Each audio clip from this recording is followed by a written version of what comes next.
The letter arrived on a December morning when frost painted the windows of Thornbury Hall in delicate crystalline patterns. Lady Beatrice Ashford stood in the morning room, her hands trembling as she read the words that would destroy what remained of her life. My dearest niece, it is with profound regret that I must inform you that your uncle, Lord Ashford, passed away 3 nights ago. The estate, as you know, was entailed away from the female line. His cousin, Mr. Gerald Ashford, has inherited everything. He has made it quite clear that you are no longer welcome at Thornbury Hall. You have until the end of January to vacate the premises. I wish I could offer you shelter, but my own circumstances do not permit it. Perhaps you might seek employment as a governess or companion. Your affectionate aunt, Cordelia. The paper slipped from Beatrice's fingers and drifted to the floor like a falling leaf. Governess, companion, charity case. At 24, she had become precisely what every unmarried gentlewoman feared most. Homeless, penniless, and entirely without protection. But what her aunt didn't know, what no one knew, was that Gerald Ashford had already made his intentions abundantly clear during his first visit to Thornbury Hall 3 days prior. You're a pretty thing, he had said, backing her into the library with whiskey on his breath and cruelty in his eyes. No family, no prospects, nowhere to go. You'll be grateful for my generosity, won't you? She had escaped that time barely. The housekeeper's timely interruption had saved her. But Gerald would return. And next time there would be no interruption. Beatrice looked out the window at the December landscape, at the bare trees and iron-gray sky. Winter was coming, and she had nowhere to run. Except, she crossed to the escritoire and pulled out a sheet of paper, her hand steady now with desperate determination. There was one option, one impossible, audacious, potentially disastrous option. She began to write. Your Grace, you do not know me, but I am writing to propose a business arrangement that may prove mutually beneficial. Greystone Abbey, Derbyshire, same morning. Alexander Thorne, 7th Duke of Greystone, stood before the floor-to-ceiling windows of his study, staring out at his vast estate without truly seeing it. In his hand, he held a document that represented everything he despised: manipulation, obligation, and the suffocating weight of duty. You cannot be serious about this, he said, his voice dangerously quiet. His grandmother, the Dowager Duchess Marguerite, sat ramrod straight in a leather chair, her silver hair perfectly coiffed, her expression implacable. At 73, she remained the most formidable woman he had ever known. I am entirely serious, Alexander. The entailment is clear. If you do not produce an heir by your 35th birthday, the dukedom passes to your cousin Reginald. Reginald is a dissolute fool who's gambled away 3 fortunes and sired God knows how many bastards across England. Nevertheless, he is next in line. The law is quite specific. Marguerite folded her hands in her lap. You have 4 months, Alexander. 4 months to marry and get your wife with child, or everything your family has built for 3 centuries will fall into Reginald's worthless hands. Alexander turned from the window, his jaw tight. At 34, he was tall and lean, with dark hair that fell across his forehead when he forgot to brush it back, and gray eyes that could freeze a man at 20 paces. He had inherited his title at 21 when his father died suddenly, and he had spent the last 13 years taking his responsibilities with deadly seriousness. But this, you're asking me to marry a complete stranger and produce an heir like I'm breeding horses. I'm asking you to do your duty, Marguerite said sharply. Your father did his duty. His father before him did his duty. Now it falls to you. And if I refuse, then you condemn hundreds of tenant families to Reginald's mismanagement. You destroy the charitable foundations your mother established. You dishonor 3 centuries of Thorne family stewardship. She paused, letting the words sink in. Is your pride worth that much, Alexander? He wanted to rage at her. He wanted to throw the document into the fire and ride away from Greystone Abbey and never return. But he couldn't, because everything she said was true. I will not marry some simpering debutante who wants a title and my fortune, he said finally. If I must do this, it will be on my terms. A business arrangement. Clear expectations. No romantic delusions. Agreed, Marguerite said immediately. Too soon. As it happens, I may have a solution. Alexander's eyes narrowed. What have you done? Nothing yet, but I've had correspondence from several suitable candidates. Women of good breeding who understand the practical nature of such an arrangement. She produced a small stack of letters from her reticule. I've taken the liberty of vetting them. Any would make an acceptable duchess. He wanted to refuse, wanted to tell her to burn the letters and leave him alone. But the clock was ticking. For months until his 35th birthday. For months to save everything. Give them to me, he said roughly. He spent the next hour reading letters from women who were, as his grandmother promised, eminently suitable. Daughters of minor nobility fell on hard times. Widows seeking security. Women who understood this would be a transaction, nothing more. None of them stirred even the faintest interest. He was about to set the last letter aside when something in the handwriting caught his attention. It was elegant but simple, without the elaborate flourishes the other letters had employed. He began to read. Your Grace, you do not know me, but I am writing to propose a business arrangement that may prove mutually beneficial. I understand from society reports that you are in need of a wife and heir. I am in need of protection and a home. I am 24 years old, of respectable birth and breeding, in good health, and entirely clear-eyed about what such an arrangement would entail. I ask for no affection, no romance, no pretense of love. I require only safety and security. In exchange, I will provide you with an heir and fulfill all the duties expected of a duchess with competence and discretion. If this proposal interests you, please send word to Miss Beatrice Ashford, Thornbury Hall, Yorkshire. I remain, respectfully yours, Beatrice Ashford. Alexander read the letter 3 times. There was something in the stark honesty of it that appealed to him. No flowery language, no false modesty, just a clear statement of need and offer. I require only safety and security. Those words nagged at him. They suggested something more than mere financial difficulty. This one, he said, holding up the letter. Tell me what you know about her. Marguerite's expression revealed nothing. Lady Beatrice Ashford, daughter of the late Viscount Ashford, who died when she was 15. Her mother passed away when she was a child. She's been living with her uncle, Lord Ashford of Thornbury. He died recently, and the estate has passed to a cousin.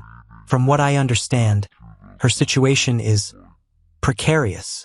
Precarious how? She has no income, no family willing to take her in, and nowhere to go. The new heir has taken possession of Thornbury Hall. She must vacate by the end of January. Marguerite paused. I believe she is desperate, Alexander, which makes her ideal for your purposes. Ideal because she's desperate? Ideal because she will be grateful. She will not make demands. She will not harbor romantic expectations that can never be fulfilled. His grandmother's voice softened slightly. You need an heir, Alexander. She needs protection. It's a fair exchange. Alexander stared at the letter, at the neat, precise handwriting. I require only safety and security. What was she running from? Arrange a meeting, he said abruptly. Here, as soon as possible. I want to meet her before making any decisions. Very wise. I'll send a carriage for her tomorrow. She can arrive by week's weekend. After his grandmother left, Alexander stood alone in his study, holding the letter. He told himself this was practical, necessary, the only logical solution to an impossible situation. He told himself he felt nothing but resignation. But somewhere deep in his chest, something stirred. Curiosity, perhaps, or anticipation. He shook his head sharply. This was a business arrangement. Nothing more. He would meet Miss Beatrice Ashford. He would determine if she was suitable. If so, they would marry quickly and efficiently, produce an heir, and live separate lives under the same roof. Simple, practical, emotionless. Everything a duke could ask for. Greystone Abbey 5 days later. The carriage journey from Yorkshire to Derbyshire took 3 days in good weather. In December, With snow threatening and roads half frozen, it took 5. Beatrice arrived at Greystone Abbey just after dusk, exhausted, cold, and trying desperately not to show either. The Dowager Duchess's carriage was magnificent, far finer than anything she'd traveled in before, but 3 days of being jostled over rough roads had left her back aching and her nerves frayed. As the carriage swept through the gates and up the long drive, Beatrice caught her first glimpse of Greystone Abbey. It was enormous. Medieval stone walls rose against the darkening sky, towers and battlements that spoke of centuries of power and wealth. Lights blazed in dozens of windows, warm and golden against the December cold. It was beautiful, imposing, utterly intimidating, and it might, if she succeeded in the next few hours, become her home. The carriage stopped before the main entrance. A footman opened the door and helped her down with practiced efficiency. Beatrice smoothed her traveling dress, her best, though it was 3 years old and had been turned twice, and lifted her chin. She had rehearsed this moment 100 times during the journey. She would be calm, composed, practical.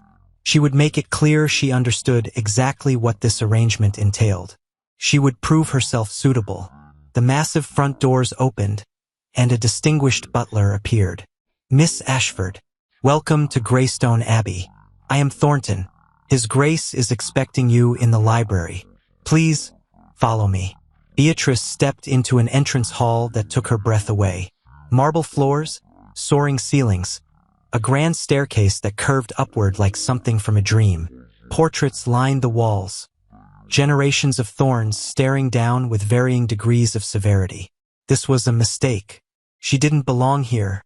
She was an impoverished nobody, pretending she could become a duchess.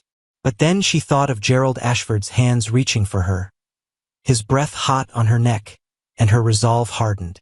She would make this work. She had no choice.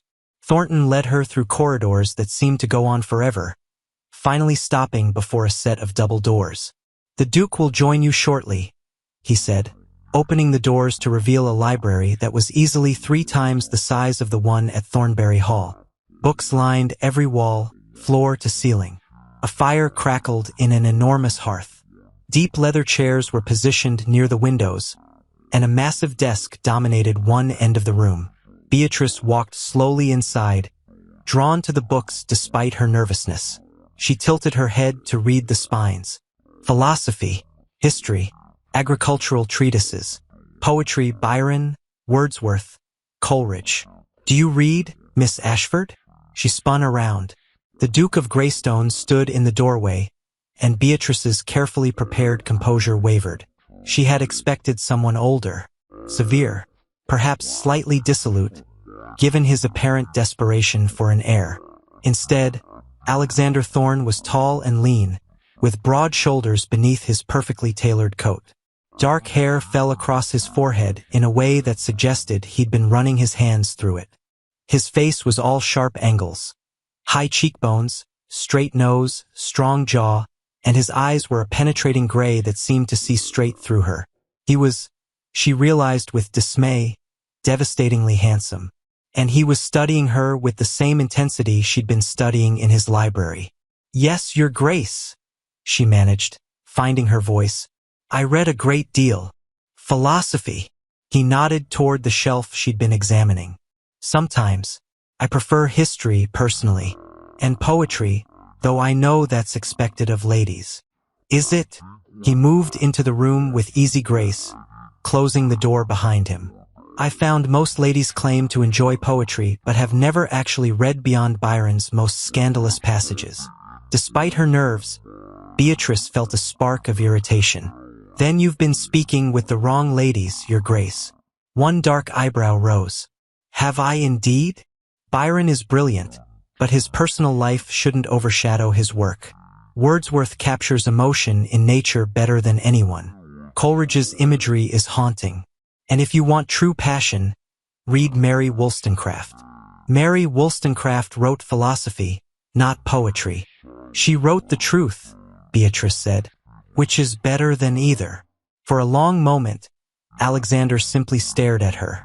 Then, unexpectedly, his lips quirked in what might have been the ghost of a smile. Would you like some tea, Miss Ashford? You must be exhausted from your journey. Thank you, Your Grace. That would be most welcome.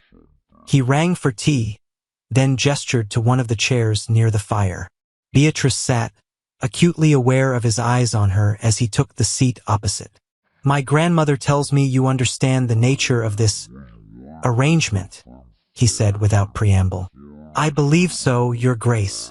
Then let me be absolutely clear. His voice was cool, businesslike. I need an heir. According to the terms of the entailment, I must produce one by my 35th birthday, which is in 4 months. If I fail, the dukedom passes to my cousin, who will undoubtedly run it into the ground within a year. I understand. Do you? He leaned forward slightly. I am not offering you romance, Miss Ashford. I am not offering you affection or companionship or any of the things young ladies typically expect from marriage. I am offering you a title, security, and a home in exchange for one thing, an heir. I understand that as well, Your Grace. Beatrice met his eyes steadily. I wrote that I required only safety and security. I meant it.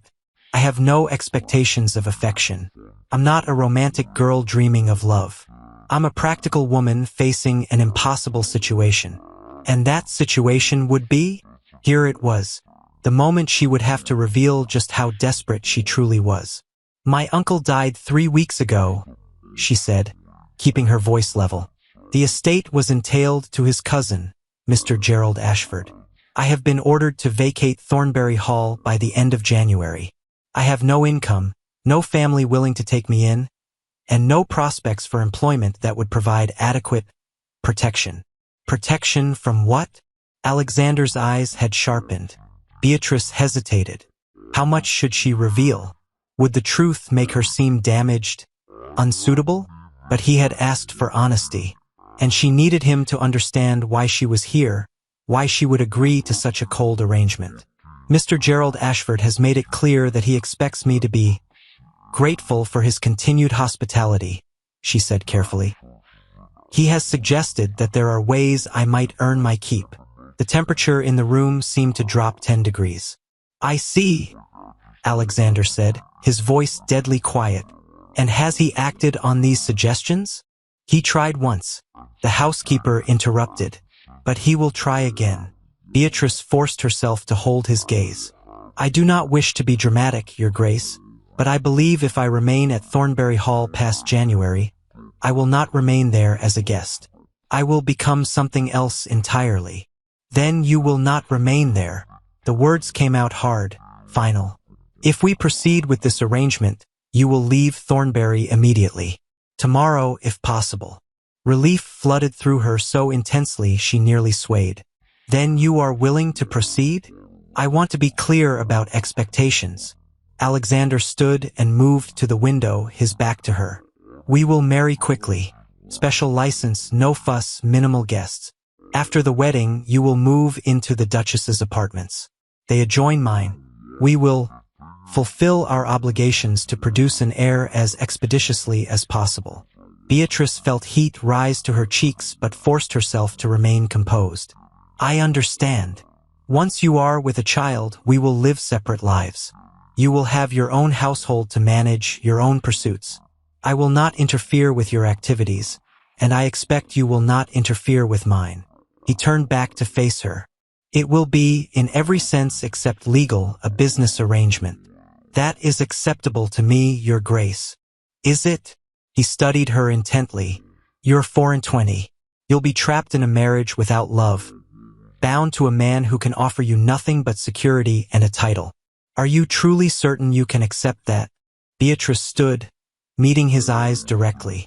Your Grace, 3 weeks ago I had a home, an uncle who cared for me, and a belief that somehow things would work out. Today I have nothing. Gerald Ashford waits at Thornbury Hall like a spider in his web, and winter is coming. You are offering me safety. That is not nothing. That is everything. Something flickered in Alexander's gray eyes. Respect, perhaps, or understanding. Very well, he said. I'll send it to the solicitor tomorrow. We'll arrange the marriage settlement, special license, everything.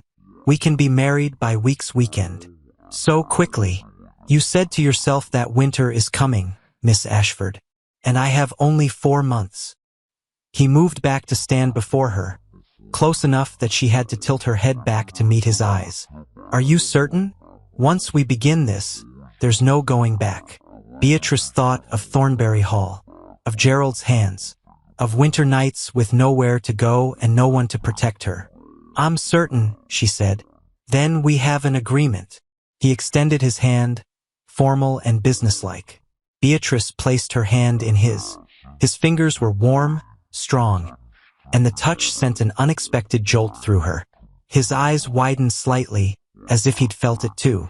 Then he released her hand and stepped back, the professional distance immediately restored. Thornton will show you to your rooms. My grandmother will join you for dinner. I have an estate business that requires my attention this evening. It was clearly a dismissal. He was already turning back to his desk. Your Grace, Beatrice said, and he paused. Thank you for your honesty and for offering me this opportunity. Don't thank me yet, Miss Ashford, he said without turning around. You may come to regret this arrangement. I doubt that very much, Your Grace. After she left, Alexander stood at his desk, staring down at papers he couldn't focus on. His hand still tingled where he'd touched hers. That was unexpected and unwelcome. This was supposed to be simple, a practical solution to a practical problem. But Beatrice Ashford was not what he'd expected. He'd expected someone meek, grateful, easily managed.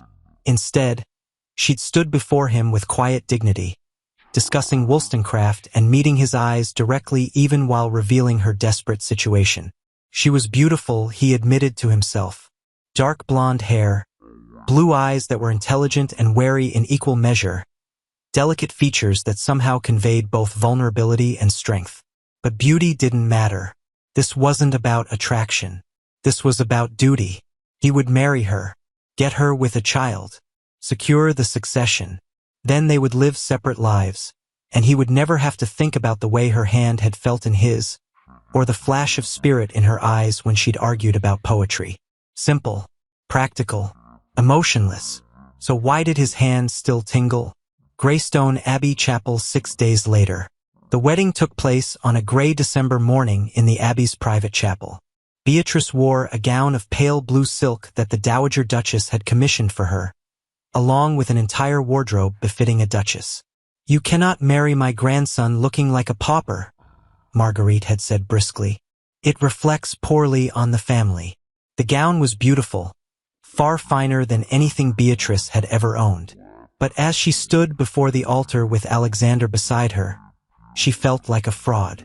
The ceremony was perfunctory. The elderly rector who'd served the Thorne family for 40 years read the traditional words with practiced efficiency. Dearly beloved, we are gathered here. Beatrice barely heard him. She was too aware of Alexander standing rigidly beside her, his face an impassive mask, his responses to the vows delivered in a flat, emotionless tone. Wilt thou have this woman to thy wedded wife? I will. No hesitation, no emotion, just duty. When it was Beatrice's turn, she spoke her vows clearly, steadily, though her heart hammered in her chest. I will. Alexander slid a ring onto her finger, a heavy gold band engraved with the Thorne family crest. It was warm from his pocket, and the weight of it felt like a shackle and salvation in equal measure. I now pronounce you man and wife. You may kiss your bride. Alexander turned to her, his expression still carefully blank. He leaned down and pressed his lips to hers in a kiss so brief and chaste it barely qualified as contact. Then it was over. She was the Duchess of Greystone. The wedding breakfast that followed was a small, stilted affair. Besides Beatrice and Alexander, only the Dowager Duchess, Alexander's solicitor Mr. Pemberton, and his cousin Lord Edward Thorne were present. Lord Edward was nothing like Alexander. Where Alexander was all sharp edges and cold reserve, Edward was warm and jovial, with an easy smile and kind eyes. Welcome to the family, Your Grace, he said, raising his glass to Beatrice. I must say, Alexander, you've chosen well. Beauty and intelligence, a dangerous combination. Thank you, Lord Edward, Beatrice said, grateful for his warmth. Please call me Edward. We're family now, after all. He leaned closer, lowering his voice conspiratorially. Don't let Alexander's brooding intimidate you. He's not nearly as fearsome as he pretends to be. I can hear you, Edward, Alexander said dryly. Good. Then perhaps you'll take the hint and smile at your bride occasionally. You look like you're attending a funeral, not a wedding. A muscle ticked in Alexander's jaw, but he said nothing. The Dowager Duchess cleared her throat. Now that the formalities are complete, perhaps we should discuss the next steps. Grandmother, Alexander said warningly. Oh, don't be prudish, Alexander. You're both adults, and the entire purpose of this marriage is to produce an heir. The sooner that's accomplished, the better. She turned to Beatrice with a surprisingly gentle expression. My dear, I know this is all very sudden and unconventional. If you have questions, I'm available to answer them, though I imagine you understand what's expected. Beatrice felt her cheeks flame, but she kept her voice steady. I understand, Your Grace. Excellent. Then I'll leave you young people to become acquainted with. Marguerite rose, signaling the end of the meal. Edward, Mr. Pemberton, shall we adjourn to the drawing room? After they left, Beatrice and Alexander sat in awkward silence. I have an estate business to attend to, Alexander said finally, not meeting her eyes. Thornton will show you to the Duchess's apartments. My valet will have prepared everything you'll need. I'll come to you this evening. Of course, Your Grace. Alexander, he corrected, still not looking at her. We're married. You should use my given name. Alexander, she repeated softly. He stood abruptly. I apologize for the briefness of the ceremony, and for the lack of celebration. This isn't what young women typically dream of for their wedding day. I told you I'm not a typical young woman, Beatrice said. And I told you I have no romantic expectations. Yes, you did. Finally, he looked at her, and something unreadable flickered in his gray eyes. Nevertheless, you deserve better than this. Before she could respond, he was gone. The Duchess's apartments that evening. The Duchess's apartments were magnificent. A large sitting room decorated in shades of cream and gold, with elegant furniture and a fire already blazing in the hearth. Through one door, Beatrice could see a bedroom with an enormous four-poster bed draped in silk hangings. Through another, a dressing room filled with the new wardrobe the Dowager Duchess had ordered. It was beautiful, luxurious, everything she'd lost when her uncle died. But as evening fell and the appointed hour approached, Beatrice found herself unable to settle. She paced the sitting room, her new silk dressing gown swishing around her ankles. Her lady's maid, she was still adjusting to that, had helped her prepare. Bath, hair brushed out, the finest nightgown she'd ever worn. All in preparation for the consummation of a marriage to a man she'd known for less than a week. A man who wanted nothing from her but an heir. A knock at the connecting door to Alexander's apartments made her jump. Come in, she managed. Alexander entered, wearing his own dressing gown over what appeared to be nothing but trousers. His dark hair was disheveled, as if he'd been running his hands through it repeatedly. He looked as uncomfortable as she felt. Beatrice, he said, I want to be clear about something before we proceed. Yes, this doesn't have to happen tonight. If you need more time to adjust, to feel comfortable, I can wait. The kindness in his voice surprised her. This was the first time all day he'd shown any emotion beyond cold duty. We have 4 months, she said quietly. Less than 4 months, really.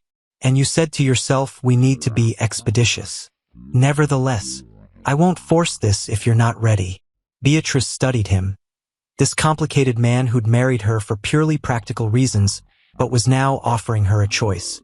I'm ready, she said, not because I have romantic notions about our wedding night, but because I understand what's required, and I see no reason to delay.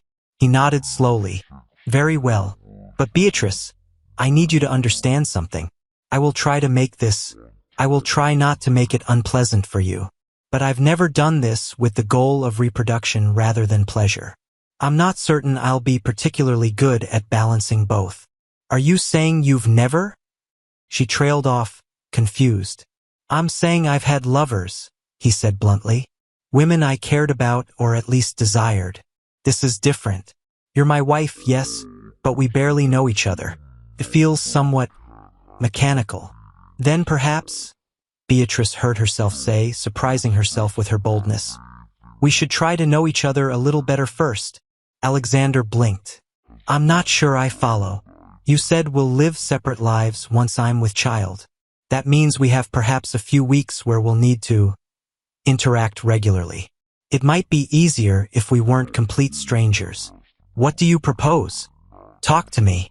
She moved to sit on the settee near the fire and gestured for him to join her. Not about the estate or the entailment or duties. Just talk to me like I'm a person you might actually find interesting. After a moment's hesitation, Alexander sat beside her, carefully maintaining a proper distance. What would you like to know? He asked. Why did you become a duke at 21? The Dowager Duchess mentioned your father died suddenly, but she didn't elaborate. Pain flickered across his face. Riding accident. He was inspecting fences on the North Estate. His horse spooked, threw him. He broke his neck. Died instantly. I'm so sorry. It was 13 years ago. I've made my peace with it. But his voice said otherwise. He was a good man, a good duke. He cared about his responsibilities, his tenants, doing things properly. I've tried to follow his example. Is that why this arrangement matters so much to you? Because it's what he would have done. Alexander looked at her sharply. What makes you say that? Because you don't seem like a man who enjoys being managed by his grandmother, Beatrice said. But you're going through with this anyway, marrying a stranger to fulfill your duty. That speaks to something deeper than just preserving the dukedom. He was quiet for a long moment. My father spent his entire life building this estate, caring for the people who depend on it. When he died, I was barely more than a boy. I had to learn everything. Estate management, parliamentary responsibilities, how to be a duke. While grieving for him, his hands clenched on his knees. I will not let his work be destroyed because I failed in my duty. I will not let Reginald undo everything my father built. Then we're more alike than I thought, Beatrice said softly. How so? My father died when I was 15, my mother when I was 8. I understand what it means to lose someone and then spend years trying to honor their memory by doing what you think they would have wanted. She looked into the fire. Sometimes I wonder if I'm living my own life or just trying to live up to ghosts. Alexander turned to face her more fully, genuine interest in his eyes now. And what would you want if not for the ghosts? If you could choose your own life? No one had ever asked her that before. I don't know, she admitted. I've spent so long just trying to survive, to be grateful for what little I had, that I've never let myself want anything more. But if I could, she hesitated. I think I'd want a purpose. Not just existing or fulfilling duties, but doing something that mattered. Helping people, maybe making some small corner of the world better. That's a duchess's prerogative, Alexander said. The estate has charitable foundations, tenant welfare programs. You'd have considerable resources to do exactly that if you wished. Even though we'll be living separate lives, even then, you'll be the Duchess of Greystone. That comes with responsibilities. Yes, but also freedom to pursue your own interests within appropriate bounds. They talked for over an hour. About books, about philosophy, about the responsibilities of the peerage and the hypocrisy of society's rules. Beatrice found herself relaxing, discovering that when Alexander forgot to be coldly dutiful, he was actually engaging. Intelligent, thoughtful, with occasional flashes of dry humor that made her smile. And Alexander, despite his best intentions to remain emotionally detached, found himself genuinely interested in what Beatrice had to say. She was quick-witted, well-read, and possessed an honesty that was refreshing after years of navigating society's careful deceptions. Finally, as the fire burned low, Alexander stood. It's late, he said quietly, and I believe we've become slightly better acquainted. Beatrice rose as well, her heart beginning to pound again. Yes. He extended his hand. After a moment, she took it. His fingers closed around hers, warm and strong, and this time neither of them pulled away immediately. I meant what I said, Alexander murmured. I'll try to make this as gentle as I can. I know, Beatrice whispered. What followed was awkward at times, uncertain at others. They were both nervous despite their best efforts to appear composed. But Alexander was patient, careful, and true to his word. And when it was over, as Beatrice lay in the large bed beside her new husband, she thought perhaps this arrangement wouldn't be quite as cold as she'd expected. Perhaps, just perhaps, there was room for something more than mere duty. But as Alexander rose from the bed and began to dress, preparing to return to his own apartments, she reminded herself not to hope for too much. This was a business arrangement. For months to conceive an heir, then separate lives. She couldn't afford to want more than that. Good night, Beatrice, Alexander said from the doorway. Good night, Alexander. After he left, Beatrice stared up at the canopy above the bed and touched the heavy ring on her finger. She was a duchess now. She was safe. That would have to be enough. The next 6 weeks, the days fell into a pattern. In the mornings, Alexander attended an estate business. He rose early, breakfast alone in his study while reviewing correspondence, and often rode out to inspect various parts of the vast Greystone holdings. Beatrice, meanwhile, learned what it meant to be a duchess. The Dowager Marguerite proved to be an exacting but fair teacher. She tutored Beatrice in household management, the intricate social hierarchies of the peerage, which families were allied and which feuding, and the delicate art of charitable work that enhanced the family's reputation without appearing ostentatious. You represent 300 years of Thorne family history, Marguerite said during one particularly intense session on precedence and protocol. Every word you speak, every decision you make, reflects on Alexander and the dukedom. You must be above reproach. It was exhausting, but also, Beatrice discovered, oddly satisfying. For the first time in years, she had purpose. She oversaw the household staff with growing confidence, reviewed the estate's charitable accounts and suggested improvements, and began planning a medical fund for tenant families who couldn't afford doctors. And every evening, after dinner, Alexander would come to her apartments. At first, it had been purely perfunctory. They would speak briefly, fulfill their obligation to produce an heir, and then Alexander would withdraw to his own rooms. But gradually, something shifted, started small. One evening, Alexander arrived to find Beatrice reading by the fire. "What's that?" he asked, nodding toward the book. "Adam Smith, The Wealth of Nations. I found it in your library." He blinked. "You're reading Adam Smith for pleasure? Is there any other reason to read?" She looked up with a slight smile. "Your library is remarkable, Alexander. I've never had access to such resources. It would be a shame to waste them on fashion magazines and novels. Most women would disagree with you. I'm not most women. You married me specifically because I'm not a woman." He'd laughed at that, a genuine sound that transformed his usually stern features. After that, he began arriving earlier. They would talk for an hour or more before fulfilling their marital obligations. Alexander discovered that Beatrice had opinions on everything: agricultural reform, the Irish situation, workers' rights, and that she could argue her positions with logic and passion. "You sound like a radical," he'd said once, but there was amusement in his tone rather than criticism. "I sound like someone who's seen what poverty actually looks like," she'd countered. "Your tenants are fortunate, Alexander. You care about their welfare. Not all landowners do. My father taught me that privilege comes with responsibility.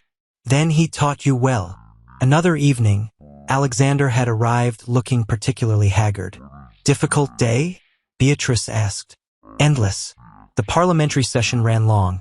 Then I had to settle a dispute between two tenant families over water rights.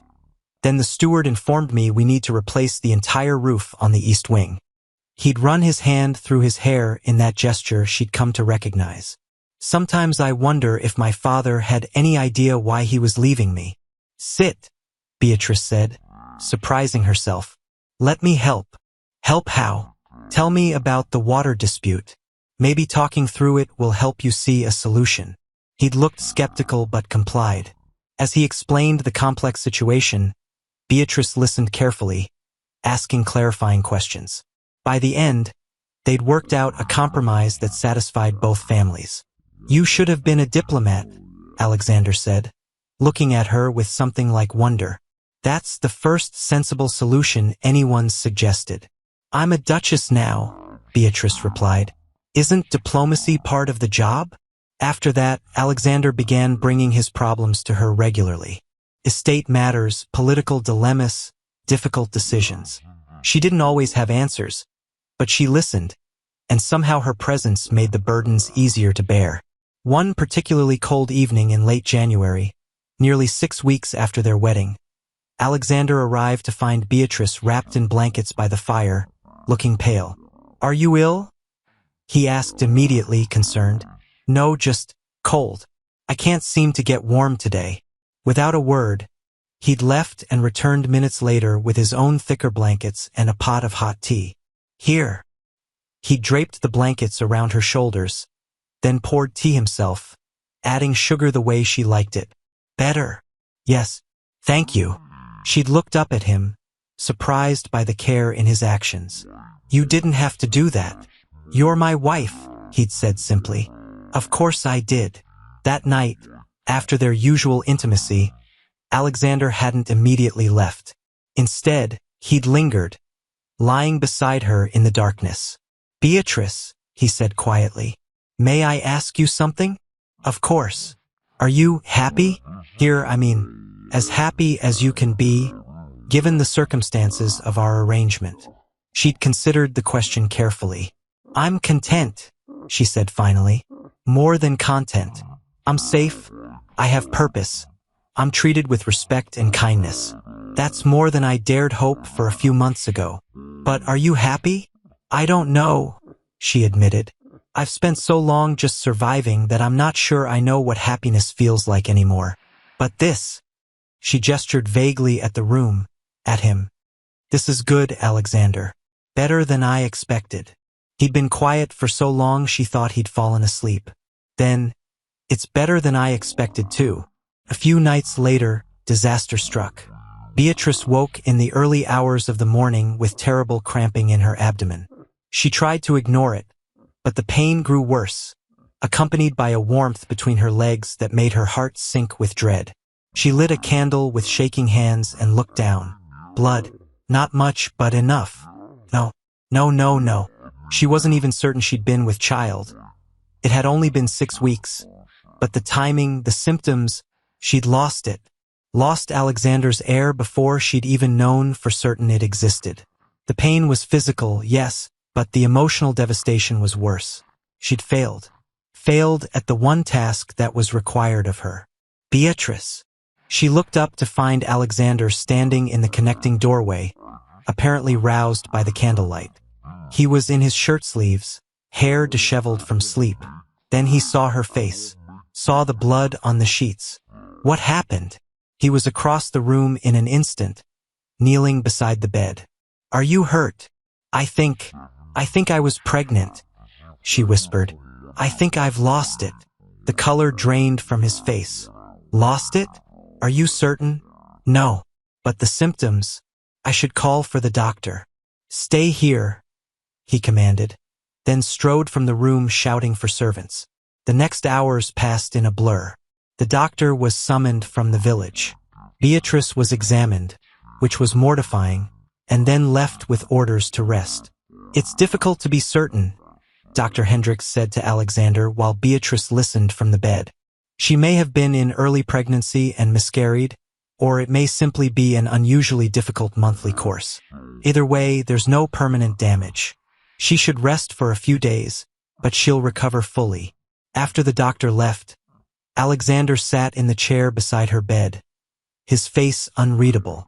I'm sorry, Beatrice said, tears finally spilling down her cheeks. I'm so sorry, Alexander.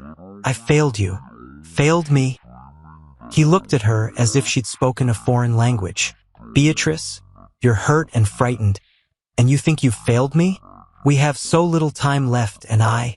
Stop. He took her hand, his grip almost painful in its intensity. This isn't your fault. Do you understand me? If you were pregnant and lost the child, that's not failure. That's a tragedy. And if you weren't pregnant at all, then we simply continue trying. But you have not failed. But your heir can wait, he said firmly. Right now, the only thing that matters is that you're all right. Do you understand? Your health, your safety, that's what matters. Beatrice stared at him through her tears, seeing something in his face she'd never seen before. Real fear, real concern, not for his heir, for her. Alexander, rest, he said, his voice gentler now. I'll stay with you. I'm not going anywhere. And he didn't. He pulled the chair closer to the bed and held her hand while she fell into an exhausted sleep. When she woke hours later, gray morning light filtering through the windows, he was still there. Asleep in the chair, his hand still holding hers, his face drawn and tired. Beatrice watched him sleep. This man who'd married her for duty but had stayed by her bedside all night because he was worried about her. Something in her chest tightened painfully. Oh no. Oh no, no, no. She was falling in love with him. This was supposed to be business. Practical. Emotionless. But somewhere between poetry debates and estate planning sessions, between gentle intimacies and thoughtful conversations, she'd started to care for Alexander Thorne far more than was safe or wise. And that was a problem because he'd been clear from the beginning. Once she conceived an heir, they would live separate lives. He would never love her back. She needed to protect her heart, needed to maintain the emotional distance that would allow her to survive the years ahead in a marriage of convenience. But looking at him now, exhausted from staying by her side, she knew it was already too late. She was in love with her husband, and it was going to break her heart. The next few weeks, Beatrice recovered quickly, just as the doctor predicted. Within a week, she was back to her normal activities, though Alexander insisted she not overexert herself. He'd become oddly protective since that night. He checked on her multiple times a day, asked how she was feeling, and looked at her with an intensity that made her pulse race and her traitorous heart hope for things that could never be. But at the same time, something had shifted in him. He'd become more distant emotionally even as he was more attentive physically. He still came to her apartment every evening, but now he arrived later and left more quickly. The long conversations had stopped. He was polite, careful, even gentle, but the warmth that had been developing between them had vanished. It was as if he'd realized they were getting too close and deliberately stepped back. Beatrice told herself it was for the best. If he was pulling away, it would be easier to guard her own heart. But it hurt. God, it hurts. One evening in mid-February, as winter began its slow retreat towards spring, the Dowager Duchess summoned Beatrice to the drawing room. "Sit down, my dear," Marguerite said, her expression unusually kind. "I want to discuss something with you." Beatrice sat wary. "Have I done something wrong?" "On the contrary, you've exceeded every expectation. The household runs smoothly under your management. The staff respect you. The tenants speak highly of your charitable efforts. You've been everything a Duchess of Greystone should be." "Thank you, Your Grace. But I've noticed something troubling." Marguerite fixed her with that penetrating stare. "You're in love with my grandson, aren't you?" Beatrice felt the blood drain from her face. I don't. Don't bother denying it, child. I've been observing people for 73 years. I know what love looks like." She paused. "And I know what heartbreak looks like too. You're heading for both." "I'm aware," Beatrice said quietly. "But I didn't intend to fall in love with him. It just happened." "Does he know?" "No, and he can't know. He made it very clear this was a business arrangement. Once I conceive an heir, we'll live separate lives. Loving him won't change that." Marguerite was quiet for a long moment. "My grandson is a fool," she said finally. "Your Grace. He's a brilliant administrator, a responsible duke, and a good man. But when it comes to his own happiness, he's an absolute fool." She leaned forward. "Do you know why he's so determined to keep this marriage purely practical? Because that's what he agreed to.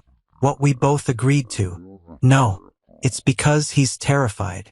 Marguerite's voice softened. When Alexander was 23, he fell in love with a young lady, Lady Catherine Fairfax. She was beautiful, charming, everything society deemed perfect. He courted her for a year, and she accepted his proposal. Beatrice's stomach twisted. What happened? 2 weeks before the wedding, he discovered she'd been secretly meeting with his best friend. She'd been using Alexander for his title while conducting an affair. When he confronted her, she laughed and told him she could never love someone as cold and duty-bound as him.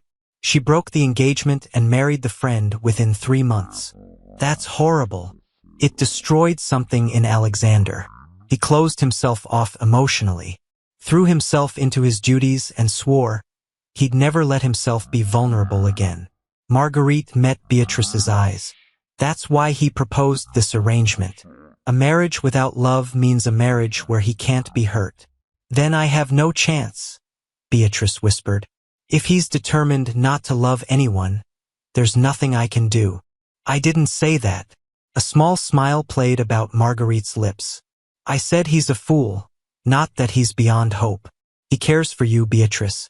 I've seen it in how he looks at you when you're not paying attention. How he asks about you constantly. How devastated he was when he thought you'd miscarried. Caring isn't love. No, but it's a start. Marguerite stood. Don't give up on him yet, my dear. Sometimes even fools can come to their senses. They just need the right motivation. After Marguerite left, Beatrice sat alone in the drawing room, her mind whirling. Alexander had been hurt, betrayed by someone he loved. It explained so much. His coldness, his insistence on keeping their arrangement purely practical. The way he'd pulled back when they'd started to grow close. He wasn't unfeeling. He was protecting himself.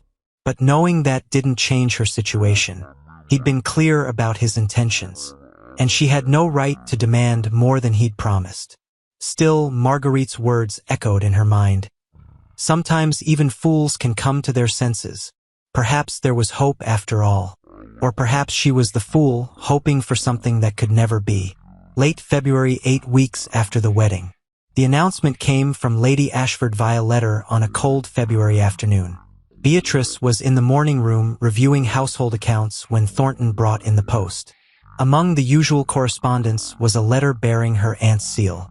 She opened it with mild curiosity. She'd had no contact with her aunt since the wedding, which suited her fine. Aunt Cordelia had made it clear that Beatrice's situation was not her problem. But as Beatrice read the letter, her blood ran cold. My dear niece, I write with most distressing news. Your cousin Gerald has suffered a terrible accident. He was found at the bottom of the main staircase at Thornbury Hall 3 days ago. The doctors say he struck his head and never regained consciousness. He passed away yesterday morning. As Gerald had no heirs and no other male relatives, the estate reverts to the crown. Thornbury Hall is to be closed permanently. I thought you should know, given your years of residence there. Your affectionate aunt, Cordelia. Gerald was dead. Beatrice should have felt something, shock, grief, something. Instead, all she felt was a hollow relief. He couldn't hurt her anymore, couldn't hurt anyone else. But the letter continued, and the next paragraph made her hands shake. In a curious development, the magistrate has requested to speak with you regarding Gerald's death. There seems to be some questions about the circumstances of his fall. A maid reported seeing a figure near the staircase that night, and several of Gerald's acquaintances have mentioned that he'd been speaking of you in the weeks before his death. The magistrate merely wishes to eliminate any confusion. I'm certain it's nothing, but I thought you should be prepared. He plans to call upon you at Greystone Abbey within the week. The room spun. The magistrate thought, what? That she had something to do with Gerald's death? She'd been at Greystone Abbey for over 2 months. She couldn't possibly have, unless they thought she'd arranged it somehow. Paid someone. Conspired. Dear God, if suspicion fell on her, it would destroy everything.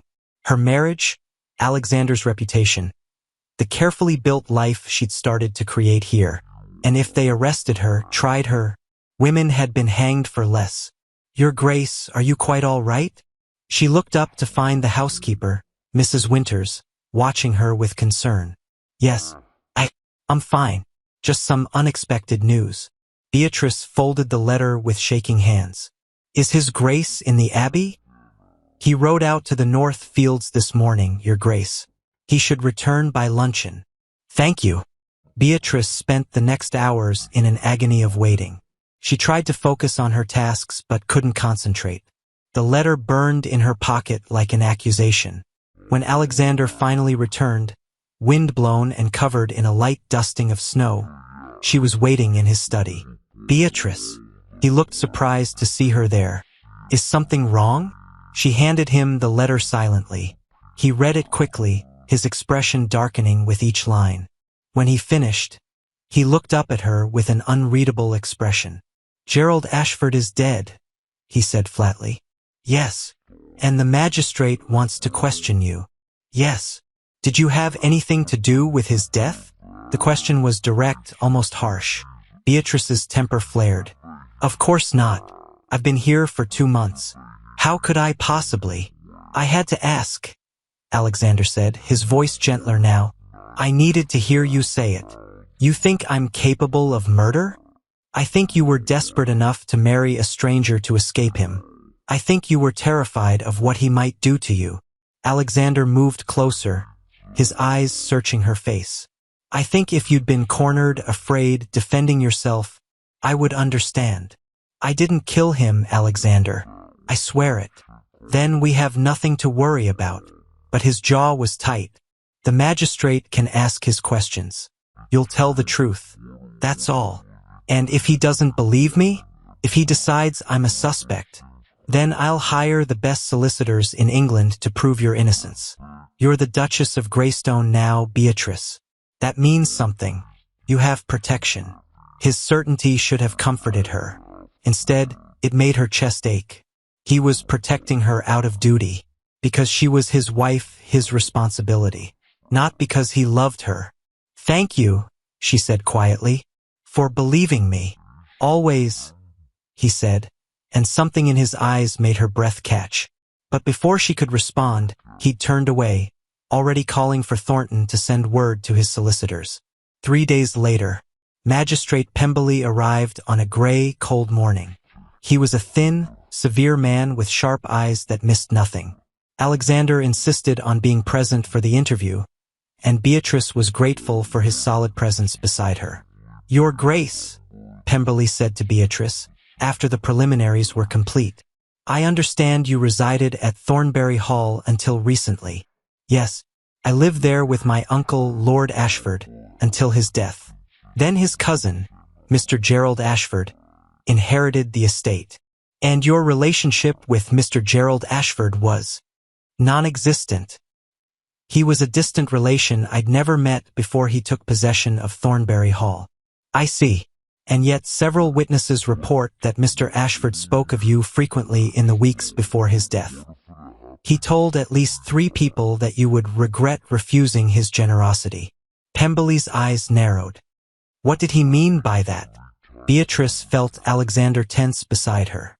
Mr. Ashford made unwelcome advances, she said carefully. When I made it clear I would not accept them, he became angry. That's why I left Thornbury Hall. Unwelcome advances. Pemberley made a note. And you left to marry the Duke of Greystone quite suddenly, did you not? The marriage was arranged quickly due to circumstances of the entailment. Alexander interjected coldly. What relevance does this have to Gerald Ashford's death? I'm merely establishing a motive, Your Grace. Motive? Alexander's voice turned dangerous. Are you suggesting my wife had something to do with Ashford's death? I'm suggesting that lady, excuse me, the Duchess, had reason to wish Mr. Ashford harm. He made unwelcome advances, as she admits. He threatened her. She fled to marry you quite suddenly. And now he's dead under suspicious circumstances. I was here, Beatrice said, her voice shaking slightly. At Greystone Abbey. I haven't left the estate since I arrived 2 months ago. How could I possibly have been involved? You couldn't have been personally present, no. But someone could have acted on your behalf. Someone could have been sent. That is enough. Alexander stood, his fury barely controlled. You will not come into my home and accuse my wife of conspiracy to murder based on nothing more than a dead man's spiteful comments and your own suppositions. The Duchess has been here, under my protection, surrounded by dozens of witnesses, since the day we married. If you wish to pursue this absurd line of questioning further, you may do so through our solicitors. Otherwise, this interview is concluded. Pemberley stood as well, unintimidated. I'm merely doing my job, Your Grace. Then do it elsewhere. Thornton will show you out. After the magistrate left, Beatrice sank into her chair, shaking. He thinks I'm guilty. He thinks he has a suspicious death and a convenient suspect, Alexander said grimly. But he has no evidence because there is no evidence. You didn't do this, Beatrice. But what if he arrests me anyway? What if? He won't. Alexander knelt beside her chair, taking her cold hands in his. I won't let him. Do you understand? I will not let anyone harm you. Not Gerald Ashford. Not Magistrate Pemberley. No one. Why? The question escaped before she could stop it. Why do you care so much? This was supposed to be a business arrangement, Alexander. You were supposed to get an heir and then we'd live separate lives. But you're ready to fight a magistrate for me. Why? He stared at her, something turbulent in his gray eyes. Because you're my wife. Because I made vows to protect you. Because what? Because somewhere in the last 2 months this stopped being business, he said roughly. And I don't know what to do about that. Beatrice's heart stopped. Alexander! A knock at the door interrupted them. Alexander pulled away, his expression shuddering. Yes. Thornton entered, looking apologetic. Forgive the interruption, Your Grace, but there's an urgent message from the North Estate. The river has flooded due to the snowmelt, and several tenant cottages are threatened. Damn! Alexander stood. I have to go. Beatrice will discuss this later. Stay inside. Don't worry about Pemberley. I'll handle it. Then he was gone, leaving Beatrice alone with his half-finished confession echoing in her ears. Somewhere in the last 2 months, this stopped being business. What did that mean? That he cared for her? She couldn't let herself hope. Not when so much was uncertain. But hope, she was learning, was impossible to control. That night, the flood crisis kept Alexander away all day and into the evening. By the time he returned, exhausted and mud-splattered, Beatrice was pacing her apartments anxiously. She heard him enter his own rooms, heard the sounds of servants bringing water for a bath. She should leave him alone, let him rest. But his words from this morning wouldn't stop echoing in her mind, and she needed to know what he'd meant. She knocked on the connecting door. Come in, his voice called. She entered to find him in shirt sleeves, his hair damp from washing, fatigue written in every line of his body. Are the tenants safe? She asked. Yes, we managed to divert most of the water. A few cottages have minor damage, but no one was hurt. He looked at her, and something vulnerable flickered in his eyes. You came to check on me. Of course I did. You were gone all day dealing with a crisis. Most wives wouldn't care, as long as the crisis didn't affect them directly. I'm not most wives, Beatrice said softly. No, he agreed. You're not. They stood in silence for a moment, the air between them charged with unspoken things. Alexander, what you said this morning. I shouldn't have said it, he interrupted. I was angry at Pemberley, worried about you, not thinking clearly. But did you mean it? She moved closer. You said this stopped being business. What did you mean? He turned away, his shoulders tense. It doesn't matter what I meant. It matters to me. Why? He spun back to face her. Why does it matter, Beatrice? We agreed to the terms of this marriage. We both knew what we were getting into. Feelings were never part of the arrangement. And if feelings developed anyway? She challenged me. Are we supposed to just ignore them? Pretend they don't exist? Yes, he said harshly. That's exactly what we're supposed to do. Why? Because love is a lie. The words burst from him with shocking intensity. It's a pretty story people tell themselves before reality destroys it. I learned that the hard way once, and I will not make that mistake again. Lady Catherine Fairfax, Beatrice said quietly. He froze. How do you know about Catherine? Your grandmother told me. About how she betrayed you. How she broke your heart. My grandmother had no right. She was trying to help me understand why you're so determined to keep this marriage purely practical. Beatrice moved closer still. Alexander, what Catherine did to you was terrible. But I'm not her. I know that. Do you? Because you're treating me as if I'm going to hurt you the moment you let yourself care. Her voice broke slightly. I would never do that to you. You don't understand. He ran his hands through his hair, that familiar gesture of frustration. It's not about whether you would hurt me intentionally. It's about what happens when reality sets in. When the novelty wears off and you realize you're trapped in a marriage with a man who's cold and duty-bound and incapable of being anything else. That's not who you are, Beatrice said fiercely. You're kind and thoughtful, and you care so deeply about your responsibilities that it consumes you. You sat by my bedside all night when you thought I'd miscarried. You stood up to a magistrate for me. You're not cold, Alexander. You're afraid. And if I am? He challenged. What then? You think caring for each other will magically solve everything?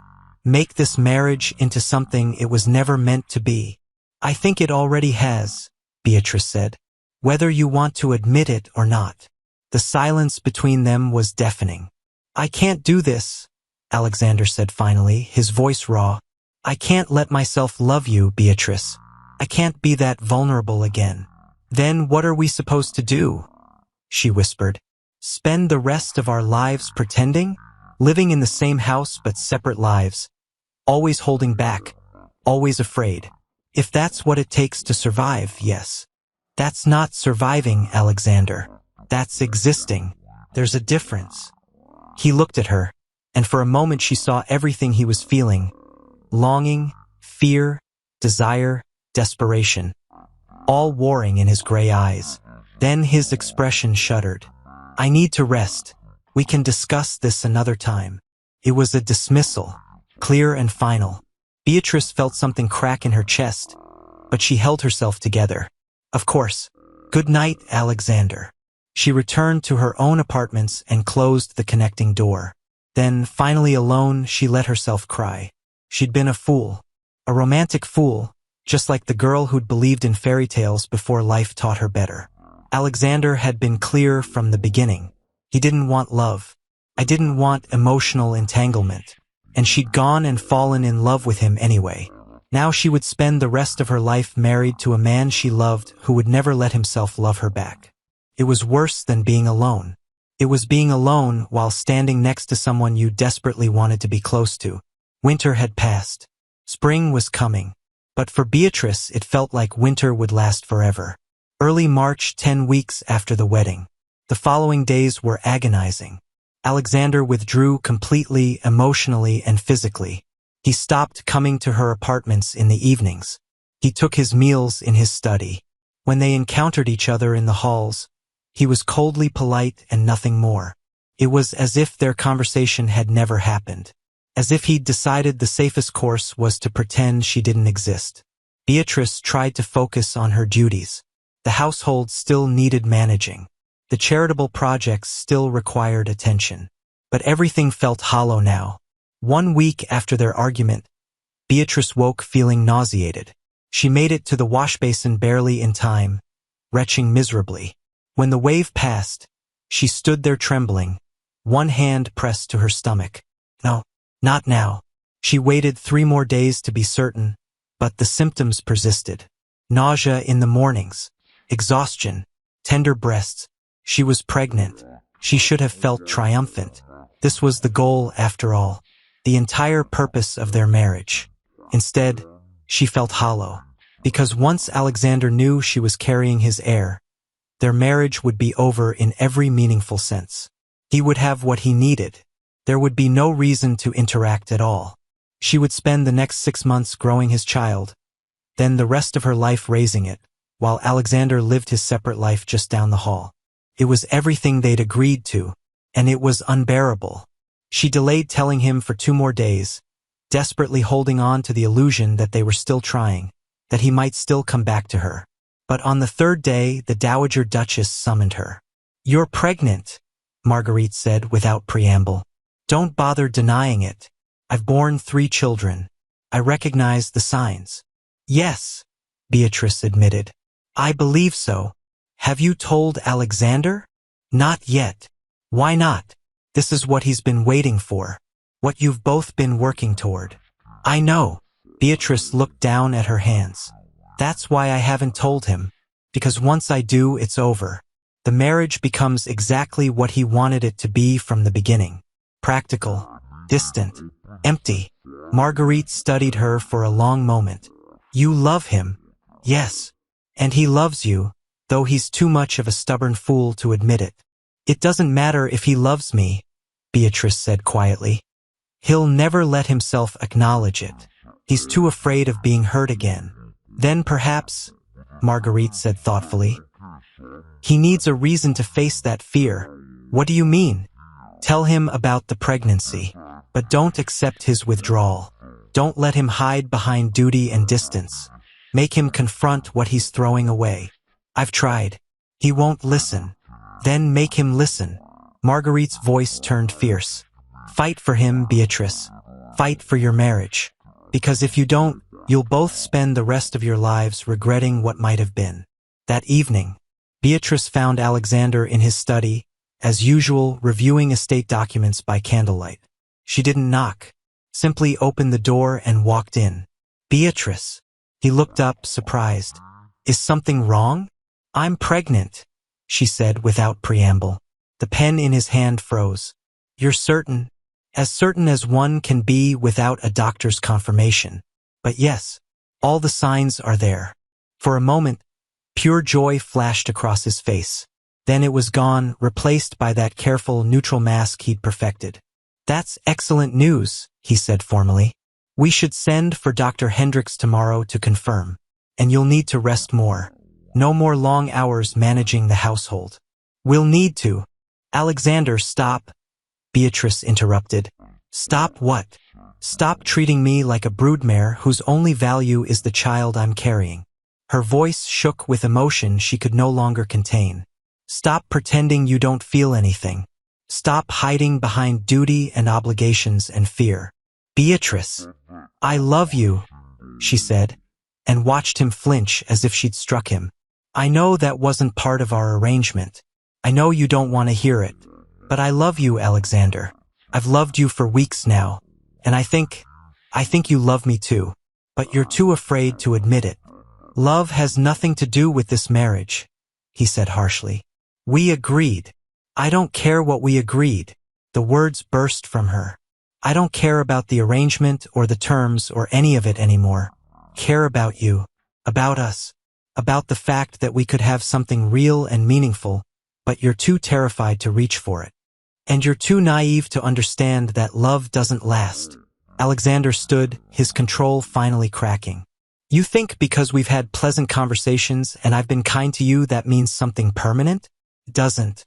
Eventually, you'll wake up and realize you're married to a man who's exactly what Catherine said. Cold and duty-bound and incapable of giving you what you deserve." "Catherine was wrong," Beatrice said fiercely. "You're not cold. You're wounded. There's a difference. The result is the same." "No, it's not. Because a wound can heal, Alexander. If you let it." He turned away from her, his hands braced on his desk. "I can't do this. I can't let myself hope and then watch it fall apart. I won't survive it again." "So you'd rather survive half a life? Going through the motions, fulfilling your duties, but never letting yourself feel anything real." She moved closer. "That's not living, Alexander. That's the coward's way out." He whirled on her, fury in his eyes. "You think I'm a coward?" "I think you're terrified," she said, refusing to back down. "I think one person hurt you badly, and you've spent years protecting yourself by never letting anyone close enough to hurt you again. But that's not strength, Alexander. That's fear." "And what would you have me do?" he demanded.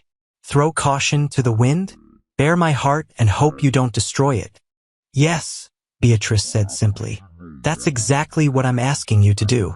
Take a chance. Trust me. Trust us. I can't. Why not?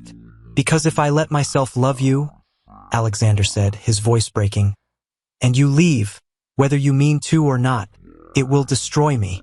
I barely survived it the first time, Beatrice. I won't survive it again. Then it's a good thing I'm not going anywhere, she said softly. He looked at her, searching her face desperately. You say that now, but what about 5 years from now? 10?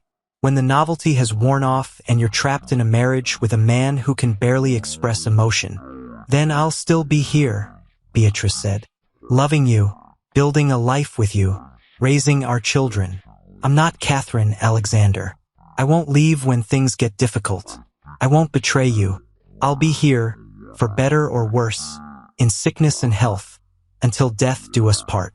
Those were the vows I made, and I meant every word. Tears slipped down her cheeks, but she didn't wipe them away. I love you. I love your intelligence and your dedication and your dry humor. I love how seriously you take your responsibilities. I love that you stayed by my bedside all night when you thought I'd miscarried. I love that you stood up to a magistrate for me. I love you, Alexander Thorne, and nothing you say is going to change that. The silence that followed was absolute. Then Alexander crossed the space between them in 2 strides and pulled her into his arms, his embrace almost painful in its intensity. I'm terrified, he whispered against her hair. Absolutely terrified. I know, she whispered back. I don't know how to do this. How to love someone without constantly waiting for it to end. We'll figure it out together. He pulled back just enough to look at her, and she could see tears in his gray eyes. I love you, he said, the words raw and unpractical. God help me. Beatrice, I love you. I've loved you for weeks now, and it's been torture pretending I didn't. Then stop pretending, she said, and he did. He kissed her with a desperate passion that spoke of weeks of denial and fear and longing finally unleashed. She kissed him back just as fiercely, pouring everything she felt into the embrace.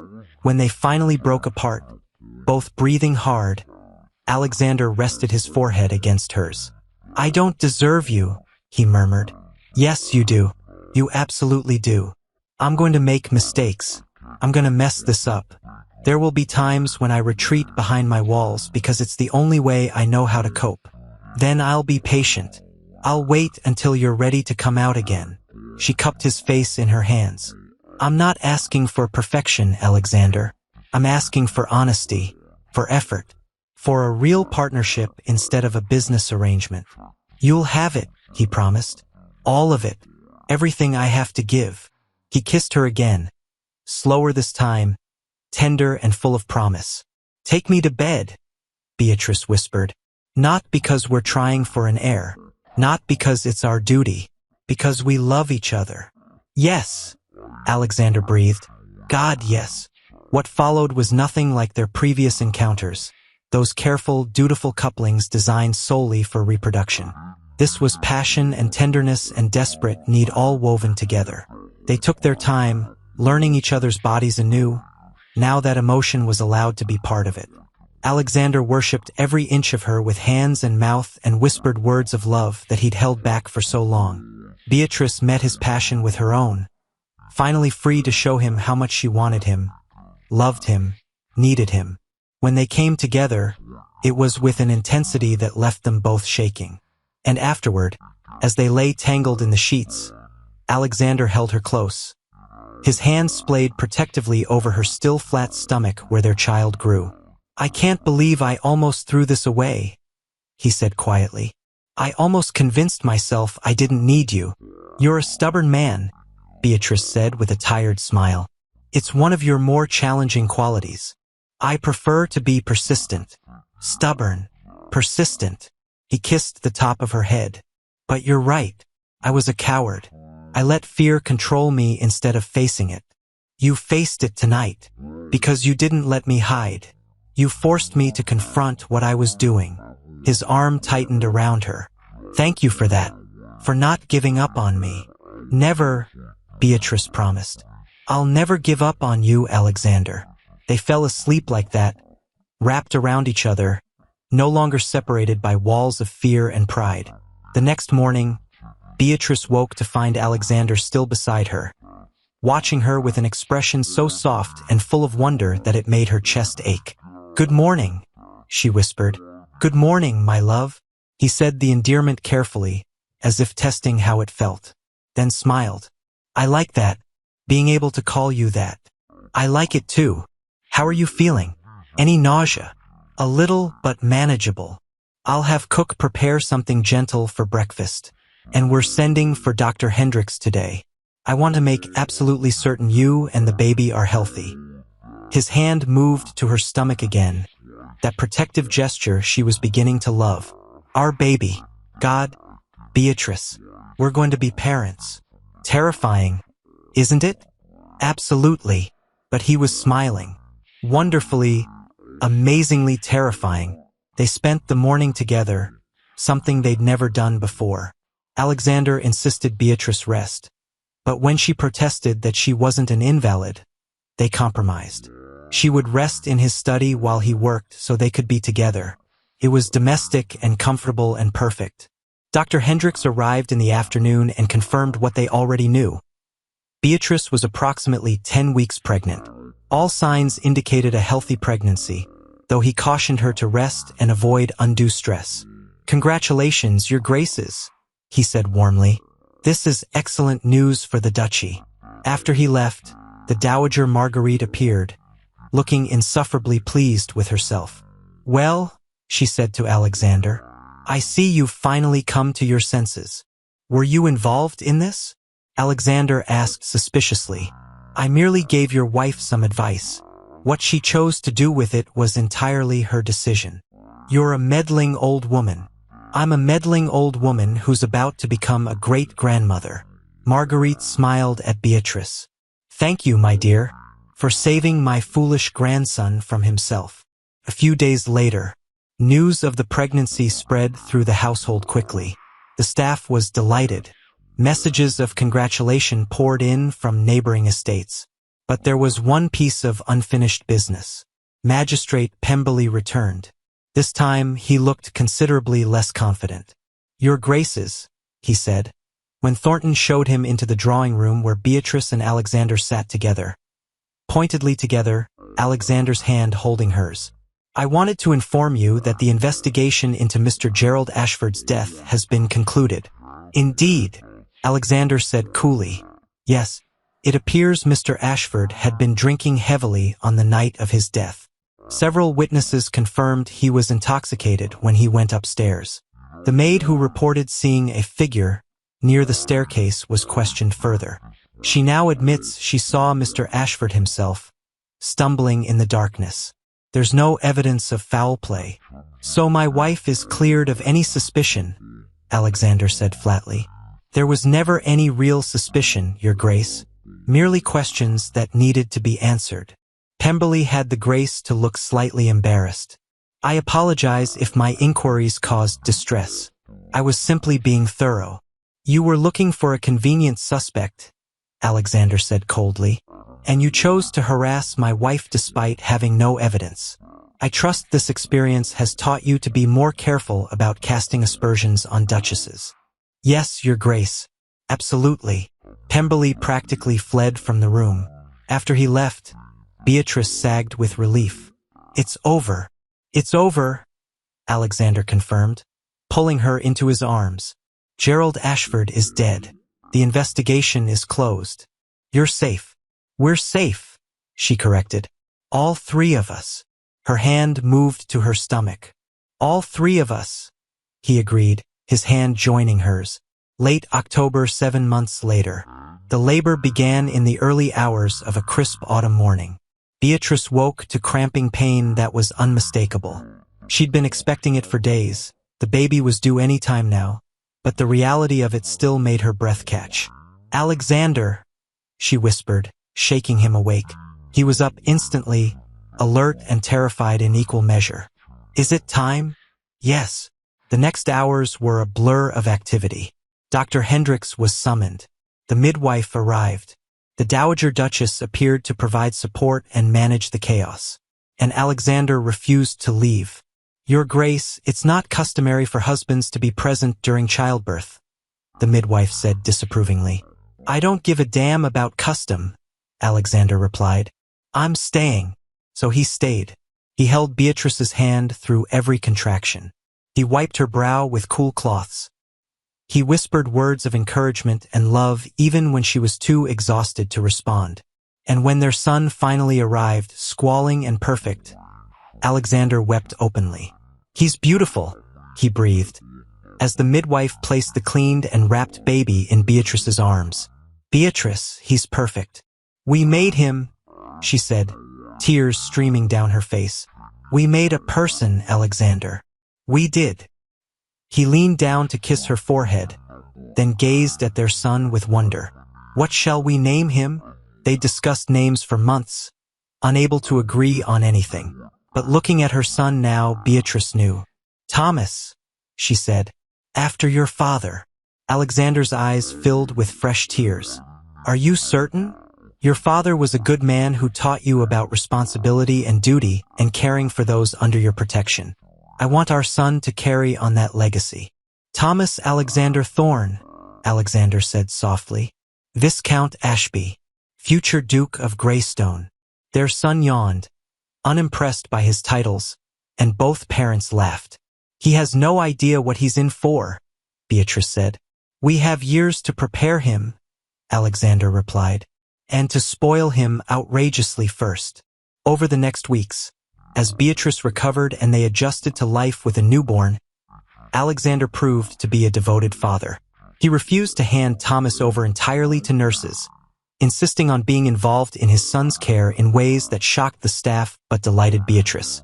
"You're going to be so exhausted," she said one night, watching Alexander pace their room with a fussing Thomas. "I don't care. I'm not going to be one of those fathers who only sees his children when they're presented in the drawing room for inspection." He looked down at Thomas, his expression soft. "He's my son. I want to know him. You're going to be an excellent father." "I hope so." Alexander continued pacing until Thomas finally settled, then carefully placed him in the cradle beside their bed. "I want to be better than excellent. I want to be present, involved, the kind of father he can come to with anything." "He will be," Beatrice assured him, "because you'll teach him by example." Christmas Eve 2 months later. The first Christmas of Thomas's life was magical. Greystone Abbey was decorated with greenery and candles. A Yule log blazed in the great hall.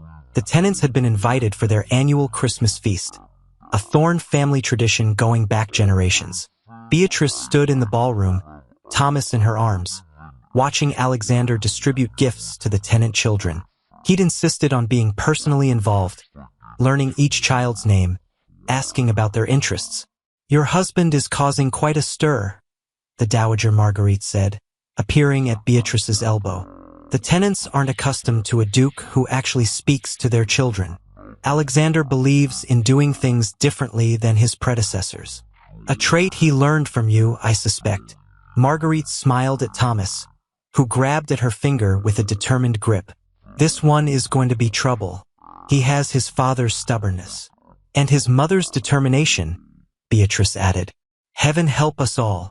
Edward and his wife Margaret had come for the holidays, and they found Beatrice and Marguerite just as Alexander finished with the children. "Your husband is showing the rest of us up," Edward said cheerfully. "Now Margaret expects me to learn all our tenants' names." "You should know their names anyway," Margaret said, swatting his arm affectionately. "Your cousin has the right idea." "My cousin has always been insufferably perfect," Edward replied, but his tone was fond. "Though I must say marriage has improved him considerably. He actually smiles now, occasionally even laughs. It's unsettling." "I smile," Alexander protested, joining their group. "You brood with slightly less intensity," Edward corrected. "It's not quite the same thing." Alexander ignored him, reaching for Thomas. "May I?" Beatrice handed their son over, watching as Alexander cradled him with practiced ease. The sight never failed to make her heart squeeze with love. He's gotten heavier, Alexander observed, growing so fast. That's what babies do, Margaret said. Just wait until he's walking. Then you'll really have your hands full. As the evening wore on and the celebration continued, Beatrice found a quiet moment to stand at one of the ballroom windows, looking out at the snow-covered grounds of Greystone Abbey. A year ago, she'd been at Thornbury Hall, facing a bleak and terrifying future.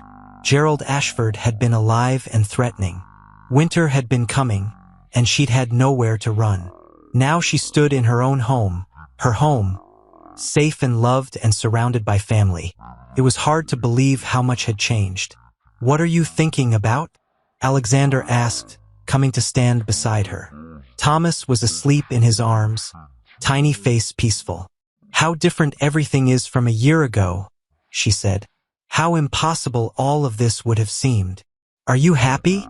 He asked the question as if her answer truly mattered, as if he needed to know. "Deliriously," she assured him. "You, more than I ever thought possible." He shifted Thomas carefully so he could put his free arm around Beatrice. "I spent so many years convinced I didn't need or want this. A real marriage, a family, love. I thought I was protecting myself. And now I realize I was just afraid of living." He kissed the top of her head. "Thank you for forcing me to face that fear, for refusing to accept the cold, distant marriage I tried to impose, for loving me even when I was too stubborn to love you back." "You weren't too stubborn," Beatrice said. "You were wounded. There's a difference." "My wise Duchess," he said fondly. They stood together in silence, watching the snow fall, their son sleeping between them, and Beatrice thought about how life worked in strange ways. She'd married Alexander out of desperation, seeking safety and security. She'd found so much more: love, partnership, purpose, family. "We should go back," Alexander said eventually, "before Edward starts telling embarrassing stories about me to the tenants." "Too late for that, I'm afraid. I heard him regaling them with the tale of your first parliamentary speech." Alexander groaned. "I was 22 and terrified. I stumbled over every other word." "He said you were earnest and passionate and obviously cared deeply about your responsibilities." "That's a charitable interpretation. It's the truth." She turned to face him fully. "You care, Alexander, about your duties, your tenants, your family. That's not a weakness. It's your greatest strength." He looked at her with such love that it took her breath away. "How did I get so lucky?" "You married a desperate woman who needed safety by winter." "I married the love of my life," he corrected. "I was just too foolish to realize it at first." Spring, 1 year later. Spring had finally arrived at Greystone Abbey. The gardens were in full bloom, narcissus and tulips adding splashes of color to the landscape. The trees were leafing out, and birdsong filled the air. Beatrice walked through the gardens with Thomas toddling beside her, holding her hand and pointing at every flower and butterfly with excited babbling. "Yes, darling," she said, bending to show him a particularly beautiful daffodil. "It's a flower. Very pretty." "Flo," Thomas attempted, then giggled at his own pronunciation. At 14 months, he was into everything, curious and fearless and absolutely exhausting. She looked up to see Alexander riding in from his morning inspection of the estate. He dismounted smoothly and handed the reins to a groom, then strode toward them with that purposeful walk she'd come to know so well. "There are my two favorite people," he said, scooping Thomas up and tossing him gently in the air. Thomas shrieked with delight. "How were the northern fields?" Beatrice asked.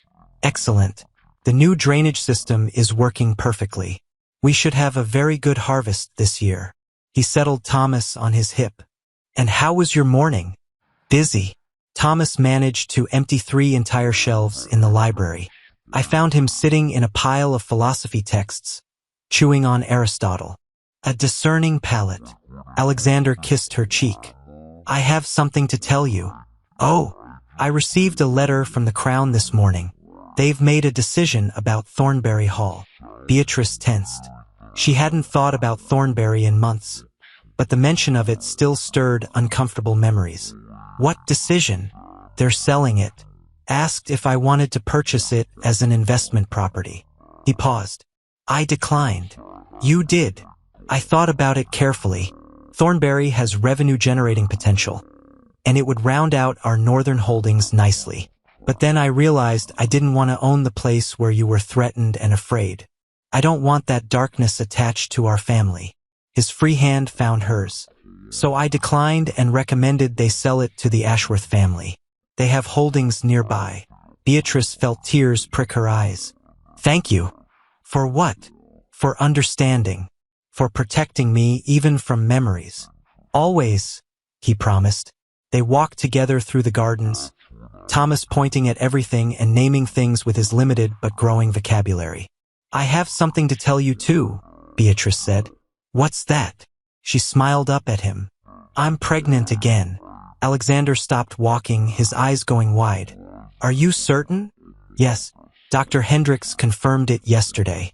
I wanted to tell you privately. Joy broke across his face like a sunrise. He pulled her into a careful embrace.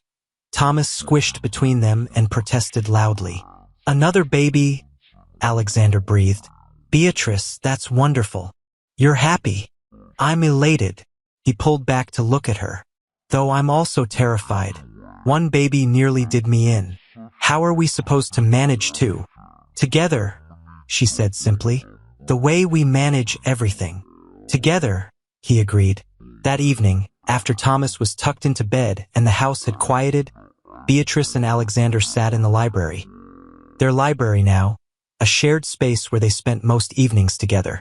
Alexander was reviewing ledgers.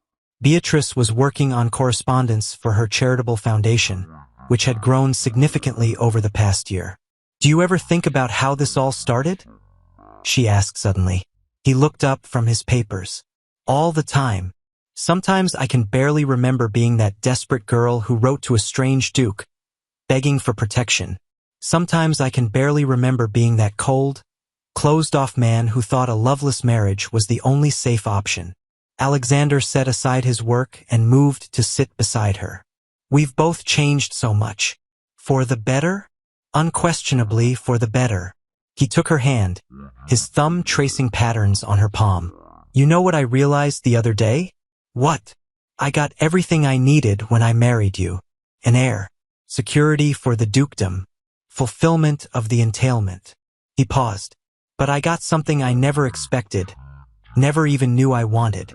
Which is a partner, someone who challenges me and supports me and sees me as more than just a title and responsibilities. Someone who forced me to stop hiding behind duty and actually live. He raised her hand to his lips. I thought I was trading safety for an heir. Instead, I found everything that makes life worth living. Beatrice felt tears slip down her cheeks. That's the most romantic thing you've ever said to me. I'm still learning how to be romantic, he admitted. But I'm trying. You're doing wonderfully. They sat together in comfortable silence, the fire crackling, books surrounding them. The life they'd built together a warm and solid presence. Beatrice, Alexander said eventually, do you remember what you said to me that night when you told me you loved me?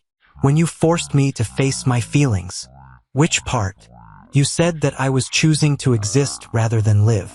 That I was taking the coward's way out. I remember. You were right. I was a coward. I was so afraid of being hurt that I was willing to go through life without ever really feeling anything. He turned to face her fully. Thank you for not letting me do that. For refusing to accept the cold, emotionless marriage I tried to impose. For loving me even when I was too broken to love you back. You were never too broken, Beatrice said softly. You were just afraid. I was terrified, he corrected. I still am sometimes. Sometimes I wake up in the middle of the night and I'm convinced something will happen to you or Thomas or the new baby. That I'll lose everything that matters. And what do you do when that happens? I remember that fear is part of love. If I'm afraid of losing you, it's because you matter so much. And that's not something to run from. It's something to hold on to. He pulled her closer. You taught me that. As spring deepened into summer, and Beatrice's pregnancy progressed, life at Greystone Abbey settled into a happy rhythm. Thomas grew into a rambunctious toddler who kept everyone on their toes. Alexander proved to be exactly the kind of father he'd wanted to be. Present, involved, patient even when covered in spit-up or mud from Thomas's adventures. The charitable foundation Beatrice had established flourished. They built a school for tenant children, established a medical fund that ensured even the poorest families could afford doctors, created apprenticeship programs that gave young people opportunities beyond their circumstances. "You're changing lives," Alexander told her one evening as they reviewed the foundation's progress. "Entire families have better futures because of what you've built." "We've built," she corrected. "I couldn't do any of this without your support." "Still, you're remarkable." In November, their daughter arrived, Eleanor Margaret Thorne, named after both their mothers. She was tiny and perfect and had Alexander completely wrapped around her little finger from the moment she opened her eyes. "I'm in trouble," he said, holding her for the first time. "I know absolutely nothing about raising a daughter." "You'll learn," Beatrice assured him, "just like you learned everything else." The Dowager Marguerite, meeting her great-granddaughter, declared Eleanor definitely a Thorne. "Look at that determined little face. She's going to be formidable." "Heaven help us," Edward said, visiting with Margaret and their own growing family. Two formidable Thorne women. Alexander doesn't stand a chance. "I never stood a chance once I married Beatrice," Alexander replied, but he was smiling. "And I wouldn't have it any other way." Christmas 2 years after the original wedding. The second Christmas at Greystone Abbey was even more magical than the first. Thomas, now 2.5, was old enough to be excited about the decorations and presents. Eleanor, just over a year old, was fascinated by the candles and kept trying to grab them, much to everyone's alarm. The tenant Christmas feast was held as always, and this year Beatrice stood beside Alexander as they welcomed their people.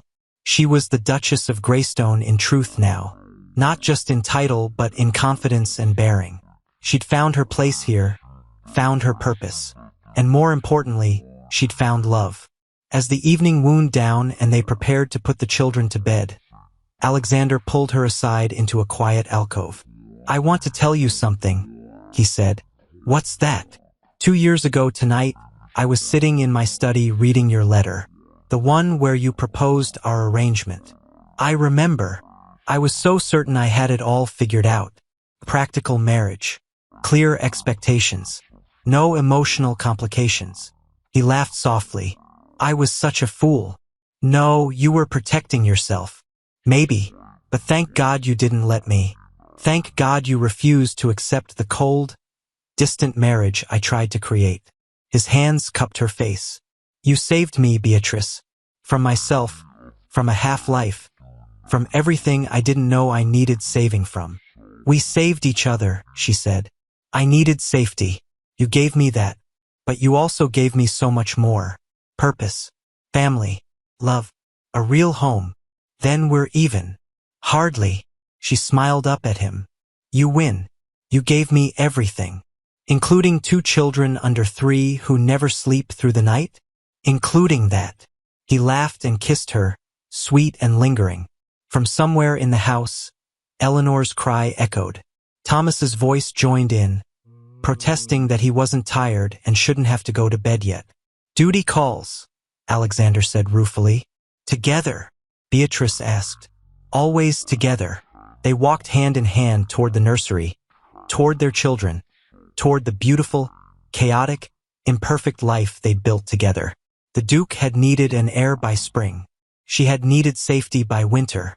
But neither of them had expected to find love. And that, Beatrice thought, was the greatest gift of all.